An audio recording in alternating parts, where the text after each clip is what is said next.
when I was started doing sort of raves myself, I needed my own team. So he was one of the guys that I employed as security, and he was very handy.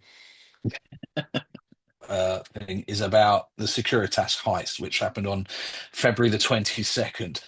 So, for those who aren't aware, obviously don't give away too much about the documentary, but can you just give us a quick overview of what actually happened and sort of what drew you to the I actual mean, I mean, event? it was well organised. There was people that were, kidnapped. I think the manager of the facility was kidnapped. So a lot of work went into this. It wasn't just like somebody just rocked up and said, "Give me your money." There was a lot of planning, and they kidnapped people. They got inside this building.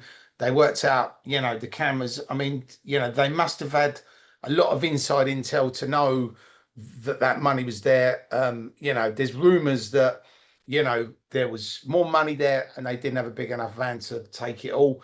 And there's other people that said that was all that was there. So there's two sort of conflicting, but it's a bit like the Essex boys, right? Everyone Mm, says, oh, he killed them. Somebody did this. The police, there's all these conspiracy theories. So I think the only people who know are the people that did it and the people and the law enforcement and the facility themselves. But, obviously, if it was my facility, I would have probably said, there was double the money to hide it. B, it's very difficult because people can't keep their mouth shut. People have to talk about it. And I think everybody on that UFC, MMA, mixed martial arts, anything in that sort of world, everyone would be going, fucking hell, do you hear what happened? It was the boys from that club. And then the boys from that club could have meant the whole club. It could have meant a few of them. It could have meant two of them. But I think, everybody was talking about it.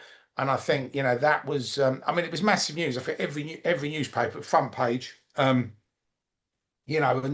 apparently the British government changed the notes so that they become invalid. So yeah, that was a smart move on their part.